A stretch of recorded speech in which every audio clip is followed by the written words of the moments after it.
Shalom dan selamat malam.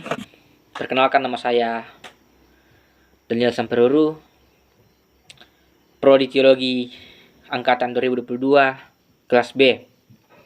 Nah, pada kesempatan kali ini saya akan membahas salah seorang tokoh yang terdapat dalam buku Seni Memahami yang memberikan pandangannya tentang penafsiran Alkitab. Nah, tokoh ini adalah seorang yang bernama Erasmus, yang berasal dari Rotterdam. Dia hidup di sekitar abad 15 dan ke-16. Dia seorang Renaissance yang terkenal dan karyanya dalam bidang filosofi dan teologi.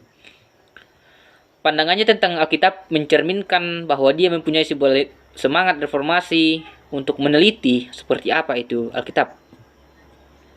Nah, di sini Erasmus memberikan sebuah pendapat dia atau ide bahwa penerjemahan bahasa asli Alkitab ke dalam bahasa-bahasa lokal atau bahasa-bahasa daerah di mana Alkitab itu akan dibawa, dia menyetujui karena tujuannya sehingga Alkitab itu lebih mudah dipahami oleh orang-orang yang ada di tempat itu pada saat itu.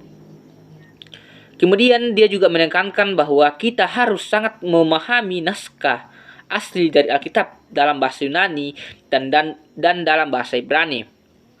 Ia merasa bahwa pemahaman yang tepat terhadap teks-teks ini adalah kunci untuk penafsiran yang benar.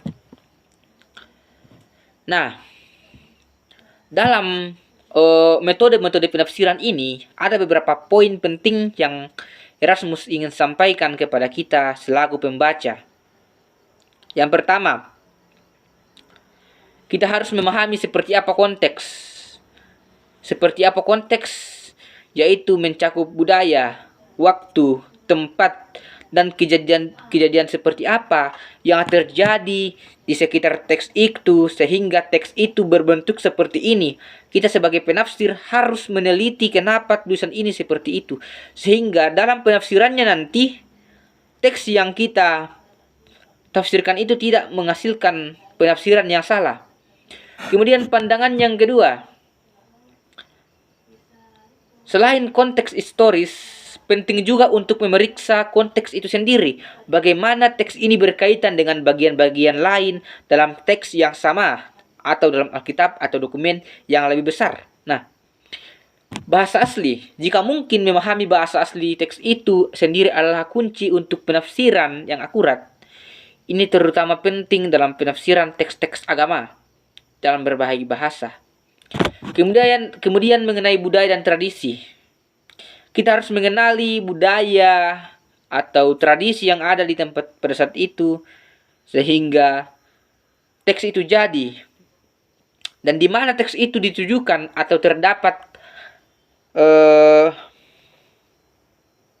membantu memahami makna yang terkandung dalam teks itu. Nah, kemudian kita juga harus meneliti, kita harus menggali apa tujuannya pengarang di sini atau penulis buku ini. Kita mempertimbangkan niat atau tujuan pengarang saat menulis teks bisa membantu dalam penafsiran pesan yang ingin disampaikan. Karena ketika kita mengetahui pengarangnya, kita bisa mengerti apa maksud dari tujuan penulisan kitab ini. Kemudian kita harus mengenai genrenya atau bahasanya. Nah, apakah itu naratif? Apakah itu puisi, hukum, ajaran, atau lainnya? Gaya genre ini dapat mempengaruhi cara teks itu harus diinterpretasikan. Kemudian konteks teologi. Dalam kasus teks agama, mempertimbangkan konteks teologi dan ajaran agama yang lebih besar sangat relevan. Bagaimana teks tersebut berkaitan dengan doktrin atau keyakinan agama tersebut. Kemudian ada poin ke-9 menurut pendapat Erasmus tadi bahwa konsisten dan keselarasan. Penafsiran teks secara konsisten dengan teks lain dalam Alkitab atau ajaran agama yang sama adalah penting untuk menghindari kontradiksi. Nah, ada 9 pemahaman yang boleh disampaikan oleh Erasmus pada tanggapan dia tentang metode-metode penafsiran Alkitab. Nah, ada beberapa yang ingin saya tanggapi tentang metode-metode atau cara-cara yang harus kita eh, lakukan dalam penafsiran. Saya setuju dengan apa yang disampaikan oleh Erasmus di sini di poin yang pertama, bahwa kita harus melihat dulu seperti apa budayanya, waktunya, tempat, dan kejadian sekitar teks itu. Nah, kenapa demikian? Terkadang muncul pertanyaan dari orang-orang awam atau orang-orang yang tidak terlalu mengerti Alkitab, sehingga mereka mempertanyakan, misalnya, mengapa salib? Atau mengapa Tuhan Yesus disalib? Kenapa dia tidak dipenggal kepalanya? Mengapa dia tidak ditembak? Atau mengapa dia tidak dipanah? Itu kan menjadi sebuah pertanyaan bagi orang-orang yang tidak terlalu mengetahui Alkitab. Nah, sehingga kita sebagai penafsir di sini atau orang yang ingin meneliti Alkitab, kita harus menguasai metode ini. Kita harus mencari tahu budayanya pada saat itu di zaman kehidupan Yesus seperti apa, sehingga ketika ada pertanyaan yang muncul seperti ini, kita tidak terjebak di pertanyaan itu. Kita langsung bisa merespon dengan baik. Nah, kita harus belajar tentang sejarah.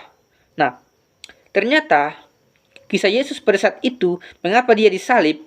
Karena dalam budaya Roma, karena kita tahu bahwa yang menjajah bangsa Israel pada saat itu di masa kelahiran Yesus adalah Romawi. Nah, di budayanya orang Romawi ini, hukuman yang paling berat itu adalah penyalipan. Penyalipan itu adalah bentuk hukuman yang paling berat, atau hukuman yang paling berat dari semua hukuman yang ada. Mungkin kalau kita orang Indonesia menganggap bahwa hukuman itu adalah tembak mati, tetapi kalau mereka di sana pada saat itu sistemnya adalah penyaliban. Nah, sehingga ketika ada pertanyaan yang muncul dari orang-orang yang tidak terlalu memahami Alkitab, kita boleh menolong mereka, kita boleh memberikan ajaran baru sehingga mereka boleh memahami, oh ternyata seperti ini, sehingga muncullah penyaliban yang dialami oleh Yesus Kristus. Nah, kemudian kita juga harus melihat seperti apa tradisinya. Nah, mungkin dalam Perjanjian Lama banyak kejadian-kejadian yang terjadi dalam misalnya persembahan-persembahan pengakuan dosa, dan masih banyak hal-hal lain yang dilakukan oleh para bangsa Israel pada saat itu. Nah, kenapa perbedaannya sangat jauh dengan kita? Karena konteks budaya pada saat itu, mereka terikat oleh yang namanya hukum Taurat. Mereka sudah terikat dengan namanya hukum Taurat. Dan ketika mereka tidak melakukan perintah-perintah hukum Taurat itu, mereka harus menebus kesalahan mereka dengan melakukan beberapa aturan-aturan tertentu yang sudah tercatat dalam Alkitab. Nah, mungkin banyak yang bertanya lagi, mengapa di zaman sekarang ini sudah tidak dilakukan seperti yang dilakukan dalam Perjanjian Lama? Nah, harus di sini kita sebagai seorang penafsir, kita bisa menghubungkan Perjanjian Baru dengan Perjanjian Lama, di mana di sini bahwa Perjanjian Lama ini adalah cerita pertama, dan cerita kedua atau Perjanjian Baru ini datang dengan maksud merevisi, artinya memperbaiki Perjanjian Lama ini dalam tanda kutip hukum Taurat. Bisa kita lihat dalam Perjanjian Baru, khususnya kitab Matius, di situ paling rinci bahwa Matiuslah yang menjadi penghubung antara kitab Perjanjian Lama dan kitab Perjanjian Baru. Yesus datang untuk menggenapi hukum Taurat, bukan menghilangkan. Artinya, apa yang disalahartikan orang-orang Farisi pada saat itu tentang hukum Taurat, artinya mereka salah memahami tentang hukum Taurat. Yesus datang di situ untuk memberikan ajaran bahwa seperti inilah yang harus kita lakukan, seperti ini, bukan seperti itu, sehingga hukum Taurat itu tidak disalahgunakan seterusnya. Itu bisa kita jelaskan kepada orang-orang yang misalnya bertanya, mengapa hukum Taurat sudah tidak betul-betul dilakukan lagi pada saat ini. Kemudian di sini ada satu poin yang sangat ditekankan oleh Erasmus, yaitu tentang kritik teks. Terkadang dalam Alkitab ada beberapa jenis teks yang muncul atau teks-teks yang asing bagi kita, atau terkadang kalau kita memahami secara lurus, teks-teks ini bisa saja membuat kita salah pemahaman. Sehingga dia memberikan pandangannya bahwa kita harus mengkritik teks itu. Artinya kita tidak menjatuhkan teks itu atau kita mengatakan bahwa teks itu salah, tetapi kita di sini mencari tahu, kita mengkritik, kita mencari tahu kenapa teks ini seperti itu. Sehingga ketika ada seorang yang mempertanyakan tentang teks ini kepada kita, kita boleh menjelaskan kepada mereka, ternyata maksud dari teks ini adalah itu. Misalnya dalam kitab